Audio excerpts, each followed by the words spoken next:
Okay, Dinero General and Bowsin review to a phone little long young neighbor. So the phone bar and your polite phone bar polite be so on a pay phoneless or pay brandless or alone TV jala below Temare.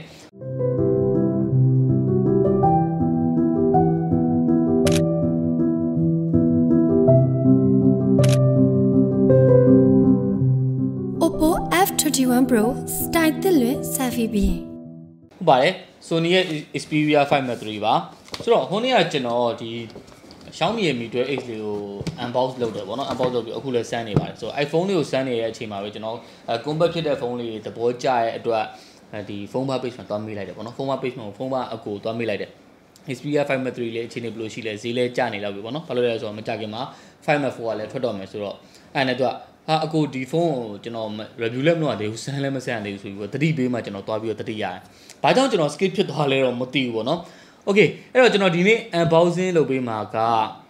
Nenele to Taracha, Xperia 5.3 bar. So, the phone, review unique Kunipita or phone bar page can you Kunipita Pepare. So, the phone up at the video, Sino, a jati Jena web ship, a mammo, Mania Sonsan, where you Jena web ship, General capture my tech to a bit higher for my page, my Toya, Mania Sonsan, where you have as well, the Bijamare. Spoiler in the Jubiamas in the Xperia 5.3 Kuchima. Sony brand women not totally done it and it had the cool young below the eye. So, I don't think we're winning. I love you so that to you, Danny. Okay, the Lamiani are Java and Bowsin Lopame. So, the my phone bar logo Pavame at our phone bar Jankatavano, Xperia 5.3. So, the phone Adiga Ada Jetiaro. Time as Sony Pin I Ada Jetio, Majada and Miabe. Taba. A cool promoter Dima Tinda, she other the cool, Topia size bono, size good, the lands go size at the go on a low tabono, go that piano tabono. Area, review jam of it, the Yamaso Java, Pouchia, no? So, 2 then I could say without going to the album, I will put one, so the phone. Wajida, Palo, who to a little Xperia 1 for my charging my bar, the Goma Pala. Palo de Mopama, no? So, Paugia, no? Palo put on it. Okay. So, okay, the Sony Juago Panya, no? Manufacturer Sony Corporation. Okay, Java, So, the digit not only one, let him a midway X station, so can midway X side by side can have feeling by now done. That impression the cool in a bono. Okay, so new another time, yeah, you do phone the good on television, my packing on the new plus it in a table later. But hello, do area.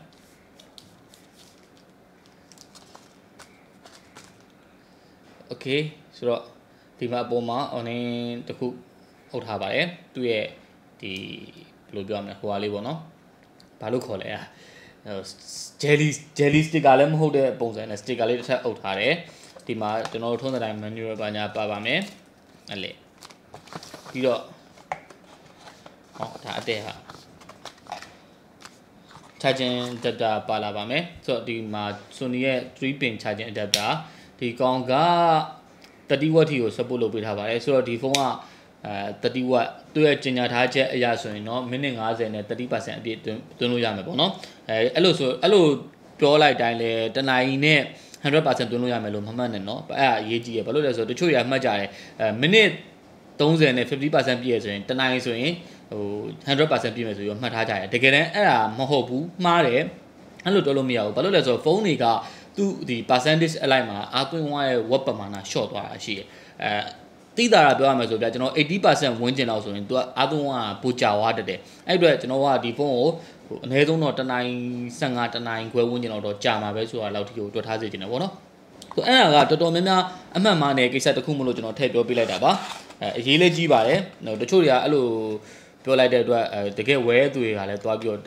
အဲ့လောက်ဆိုရင်အဲ့လောက်ပြည့်မှာပဲဆိုပြီးတော့ format ကြီးနဲ့တွားတဲ့ဟာမျိုးကြီးရှိတတ်တယ်ပေါ့နော်ဆို okay ဆိုတော့ဒီဘက်မှာ type C to C ပေါ့နော် type C to C ပါတဲ့ဖုန်းတော်တော်များများမရှိသေးပါဘူးကျွန်တော်တို့120 watt တွေဘာညာပါတဲ့တချို့ဖုန်းတွေအောင်မှာပဲ micro USB A to Type C သွားကြရပေါ့နော်ဆိုတော့ဒီကောင်မှာ Type C to C ပါလာပါတယ်ဆိုတော့ okay အဲ့တော့ဖုန်းထဲမှာတရုတ်ကျွန်တော်တို့တခြား brand phone တွေပေါ့နော် China brand phone တွေလိုမျိုးတခြား cover တွေဘာညာတော်တော်များများမပါပါဘူးမပါဘူးဆို sim ဆွဲအောင်မတွေ့ဘူးမပါဘူးဆို sim ဆွဲအောင်မပါဘူးပေါ့နော်အခုလာမဲ့ဒီတစ်ခါမှာတော့ကျွန်တော်တို့ဟိုနေ့နောက်မပါတော့ပါဘူး adapter တော့မပါတော့ပါဘူး okay ထားပါကျွန်တော်တို့ဖုန်းလေးကိုဆက်ကြည့်မယ်ဆိုတော့ဝါပထမဆုံးကျွန်တော်ကန်ရတဲ့ hand feeling လေးပြောမယ်အရန်ကိုတေးသေးကြစ်ကြစ်နဲ့တကယ်ကန်လို့ကောင်းတဲ့ hand feeling တခုရရဗျာတော်တော်မိုက်တယ်ဆိုတော့ဒါထက်မှဟိုဘယ်လိုပြောမလဲ 6.1 inch ရှိရဲ့ကောင်လေးဆိုတော့နည်းနည်းလေးတော့ရှိတာသိတာတယ်အဲ့တော့100ကောင်းကောင်းသုံးလို့ရမရတော့မပြောတတ်ဘူးပေါ့နော်ဒါပေမဲ့ရမှာပါဘာမှပြဿနာတော့သိမရှိတော့ဘူးဆိုတော့ဘာလို့လဲဆိုတော့သူ့ site လေးကဒီမှာလေးမြင်တဲ့အတိုင်းပဲတေးသေးလေးပဲနောက်ဘက်ကတော့သူဒီ glass ကိုပဲသုံးထားတယ်အဲ့အတွက် gorilla glasses ပေါ့နော်အဲ့အတွက်လက်ရာကတော့ထင်ပါတယ်ဒီမှာလက်ရာတွေတော်တော်ထင်ပါတယ်လက်ရာတော့ပတ်ဆက်ဆက်ကိုထင်ပါတယ်ဆိုတော့အနည်းဆုံးတော့ကျွန်တော် cover လဲရှာခံမှထင်တယ်ဖုန်းမှာတော့ရှိမှာပေါ့နော် cover ဆိုတော့ cover တက်ကင်မှာပဲအဆင်ပြေရင်ပြေးလိမ့်မယ်ဒါမှမဟုတ် jelly sticker ဖြစ်ဖြစ်အဲ့လောက်ကက်ကင်မှာပဲအဆင်ပြေလိမ့်မယ်ဆိုတော့ကျွန်တော်တို့အခုဆက် okay ဒီမှာပင်လေးဘာညာလောက်ခိုင်းတယ်ပေါ့နော် setup ကတော့ကျွန်တော်ကြော်လိုက်မယ်ဆိုတော့အခုကျွန်တော်မီ12 H လေးနဲ့အနေဖြစ်မယ်ပေါ့နော်ဟိုကွန် side by side ကိုင်းကြည့်မယ်ပေါ့နော်ကိုင်းကြည့်မယ်ဆိုတာဒါဈေးကွာလည်းသိပါတယ်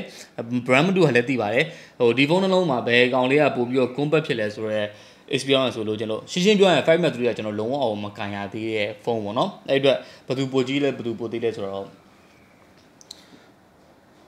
ဟာအတိုလေးမှာအေးပေါ့ဟိုဒီ Xiaomi ရဲ့ Mi 12H ကနည်းနည်းလေးပိုတိုတယ်ဒါပေမဲ့ဒီဝါရာပိန်တာကြတော့ Xperia 1 Max 3ကနည်းနည်းလေးပိုပိန်နေဆိုတော့ဒါ 21:9 aspect ratio ဖြစ်သွားတဲ့အတွက်ကြောင့်တော့ကျွန်တော်အနေနဲ့မြင်တာပဲနောက်ပြီးတော့ဒီကောင်လေးကကန်ရတာ hand feeling ကတော်တော်ကြီးကိုမိုက်တယ်ဗျဘယ်လိုပြောမလဲ3.5 mm headphone jack ပေါက်ပါအောင်မယ်ငါတော့မပါတော့ဘူးပေါ့နော်ဆိုတော့ type C ပေါက်အောက်ပေါ်မှာဘာမှမပါဘူးပေနာမှာဒီ camera shutter button ပါမယ်နောက်ပြီးတော့ဒီမှာ assign ချလို့ရတဲ့ဒီ dedicated key လေးပါမယ်ပေါ့နော်ဆိုတော့ဒီ key လေးကဘာကြိုက်တဲ့ကျွန်တော်တို့တော်တော်များများ assign ချလို့ရပါမယ်ဆိုတော့ဒီမှာ Google Assistant ကိုတော့လောလောဆယ် assign ချတာပါတယ်ဒီမှာ fingerprint ပါမယ် power panel volume rocker ပါမယ်ဒီဘက်မှာဒါ Sony ရဲ့ trademark ပေါ့နော်ကျွန်တော်ဒီ sim ejector ပေါ့နော် sim ejector မဟုတ်ပါဘူး sim eject လုပ်လို့ရတဲ့ဟာဘာမှကျွန်တော်တို့ဒီအဲ့အကြောင်း Sony မှာ sim ejector မထည့်ပေးတာကျွန်တော်မေ့သွားတယ်ဒီလောက် Sony တော့ချုပ်လုပ်လာပြီးတော့ဆိုတော့ဒီလိုမျိုးလက်နဲ့အလွယ်တကူထုတ်လို့ရတဲ့အတွက် sim ejector မထည့်ပေးတာပါကိုစိုးနိုင်တော့လုံးဝတေတတ်တယ်နော်ဘာမှဒီလိုမျိုးလုံးအပူမထည့်ပေးဘူးဆိုတော့ကွာဆိုတော့ okay အဲ့တော့ကျွန်တော်တို့ဒီ display ရဲ့ဟိုနေ့လေးကိုတစ်ချက်ကြည့်ကြည့်အောင်ဒီကောင်းရဲ့ display က 6.1 လက်မှာ1 billion color OLED ပန်နဲ့အဲ့ဒါဟိုမှာ full HD ပဲဒါပေမဲ့သူ့ရဲ့ high refresh rate က 120Hz ရပါမယ်ဆိုတော့ 120Hz ကိုသုံးလို့ရပါတယ်တိုးတော်လဲဒီကောင်းမှာလဲဒီ 120Hz ကိုသုံးမယ်ဆိုရင်ကျွန်တော်တို့ဟိုနေမပါဘူးပေါ့နော်ဟို 60Hz နဲ့ဟို 120Hz ကိုသုံးရင်မသုံးရင်ပိတ်ထားဒါပဲနှစ်မျိုးပဲ option တစ်ခုပဲရှိပါတယ်နောက်ပြီးဒီမှာ image quality ဟိုနေမှာလဲထုံးစံတိုင်းပဲကျွန်တော် Sony phone ဖြစ်နေတဲ့အတွက် creator mood တွေ standard ဘာညာစုံနေရပဲ haptic လေးကသူ့ haptic လေးကတစ်မျိုးကောင်းနေဗျာ Sony haptic ကတစ်မျိုး Xiaomi haptic ကတစ်မျိုးဆိုတော့ haptic ကတော့ကျွန်တော်လာမမေးပါနဲ့ဘယ်ဟာပိုကောင်းလဲလို့နှစ်မျိုးစလုံးကိုကျွန်တော်ကြိုက်ပါတယ်ဆိုတော့ဒီဘက်မှာ side sense ပါမယ်100 move ပါမယ် okay ဆိုတော့ဒီဖုန်းနဲ့ပတ်သက်ပြီးတော့ကျွန်တော်တို့အဓိကဆန်းရမှာကင်မရာပေါ့နော်အဲ့တော့ကင်မရာကလည်းဒီလို unboxing လုပ်နေတဲ့အချိန်မှာဘာမှအများကြီးဆန်းစရာလည်းရှိမှာမဟုတ်ဘူးဆိုတော့သူ့ရဲ့ကင်မရာ setup ကိုပြောမှာဆိုအရင်ကျွန်တော်တို့တက်တာပါတယ်မှတ်ရလွယ်ပါတယ်12 megapixel သုံးလုံးပေါ့နော်အဲ့ဒါအောင်မှာကျွန်တော်တို့ဒီ wide က tele ရဲ့ ultra wide ကဆိုတော့ဒါသူ့ရဲ့ millimeter ရောမှတ်ရပါပေါ့နော်ဒါပါအဲ့တော့ကျွန်တော်ဒီကောင်းရဲ့ကင်မရာလေးကိုဆန်းဖို့အတွက်တခုခုကျွန်တော်ရိုက်ကြည့်လိုက်ရင်ကောင်းမှာရှင်တယ်နောက်ပိုင်းမှာဒီ Xperia 5 Max 3ကစပြီးတော့ Sony ကသူ့ default camera app မထည့်ပြီးတော့ပေါ့နော်ဒီ pro camera app ကိုပဲသုံးတယ်ဒါပေမဲ့ကျွန်တော်တို့ camera ကို default သုံးချင်တယ်ဆိုရင်ဒီ default camera app ကိုသုံးချင်တယ်ဆိုရင်လည်းသူဒီဘက်မှာ sample မှုကိုပြောင်းလို့ရပါတယ်ဆိုတော့အဲ့ဒါလေးကတော့မှတ်မိသေးတယ်တကယ်အဲ့ sim ejector ဟာကိုလုံးဝမေ့သွားတာပေါ့နော် basic ဆိုတော့ဒါ basic ကိုကျွန်တော်သုံးမယ်ဆိုရင်ဟို default camera app ပေါ့နော်ဆိုတော့ဒီကောင်ရဲ့ tele sensor မတူညီရဲ့ focal length နှစ်ခုထားတာပေါ့နော် 2.9x ကနေ 4.4HD ရှိမယ်ဆိုတော့ဒါလေးကလည်းကျွန်တော် review ကြရင်တော့အသေးစိတ်လေးတခြားစမ်းပေးပါမယ်အခုလောလောဆယ်မှာတော့ကျွန်တော်ဒီမှာ testing လုပ်ဖို့အတွက်ကျွန်တော်ဒီဖုန်းလေးကိုပဲရိုက်လိုက်ပါမယ်ဆိုတော့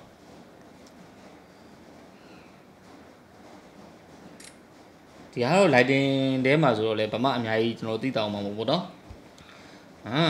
လက်ရလေးကိုထင်းလို့နှလုံးစလုံးဒီကောင်တော့ပို့ထင်းတယ်ဒီကောင်တော့တော်တော်ထင်းတာဆိုတော့ကင်မရာကတော့ဒီမှာမြင်တဲ့အတိုင်းပဲအများကြီးအခုချိန်မှာအများကြီးစမ်းပြလို့မရသေးဘူးဗျာဒါပေမဲ့ review ကြရင်တော့စိတ်ချပါ disappoint မဖြစ်စေအောင်ကျွန်တော်တခြားဆိုင်ပြန်လာပဲပါမယ်ပြီးတော့ကျွန်တော်တို့ဒီကောင်းရဲ့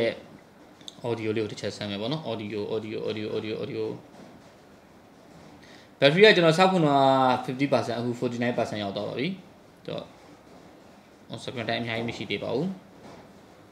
battery ကိုနည်းနည်းလေးစိတ်ပူစရာကောင်းပါတယ်ခံပါမလားပေါ့နော်ခုန audio ဆမ်းဖို့ဆို audio ကဒီမှာ sound okay ပြတ်သားလိုက်တာဒါပဲလား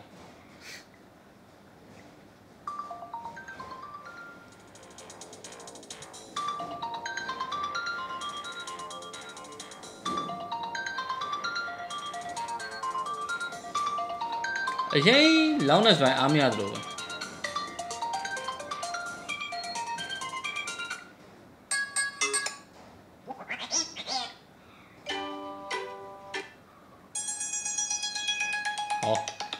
သူရင်းတုံးကြောင်း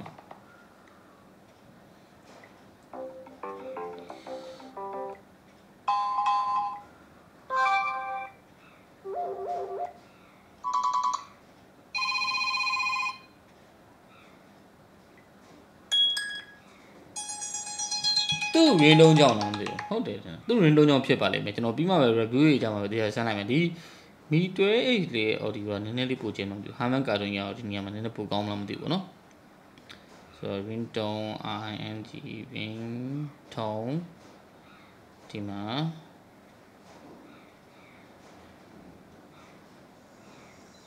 ဘာလို့ဒီမှာ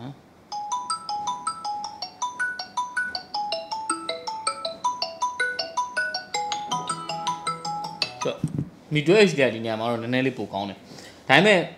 ဒီမှာကျွန်တော် ringtone တွေပဲဆန်းတာဖြစ်တဲ့အတွက်အသေးစိတ်တော့မပြောလို့မရသေးဘူးပေါ့နော်ဆိုတော့ကျွန်တော်တို့ဒီမှာတခြားဆန်းစရာလည်းဘာမှမရှိဘူးပေါ့နော်ဒီမှာထုံးစံတိုင်းပဲကျွန်တော်တို့ဒါ pro app တွေဆိုတော့နာမည်မှာ pro မပါဘဲနဲ့ pro ဆန်ဆုံးဖုန်းပေါ့နော်အဲ့တော့ဒီ Xperia 5 Mark III လေးကိုလည်းကျွန်တော် unboxing အခုလုပ်ပြီးပြီဆိုတော့နှစ်ခု review လုပ်ဖို့အချိန်တစ်ခုရောက်သွားပြီပေါ့နော်ဆိုတော့ review လည်းမကြခင်လာပါမယ်လောလောဆယ်လက်ရထင်းတဲ့တစ်ချက်ကတော့ကျွန်တော်နည်းနည်းလေးစိတ်ထဲမှာခလုဖြစ်စေရပေါ့နော်အဲ့တော့ဘာပဲပြောကျွန်တော်ရဲ့ video လေးကိုအစိုးရကြည့်ပြအတွက်လည်းကျေးဇူးအများကြီးတင်ပါတယ်ကျွန်တော်ရဲ့ video ကိုကျွန်တော် YouTube မှာစောပြီးကြိုပြီးတင်နေရှိပါတယ်ဆိုတော့ကြိုပြီးစောပြီးကြည့်ကြနေတယ်ကျွန်တော်ရဲ့ YouTube channel လေးကိုလည်း subscribe လုပ်ဒီလေး on ထားပေးဖို့လည်းဒီနေ့ကနေပြီးတော့ဖိတ်ခေါ်လိုက်ပါကြ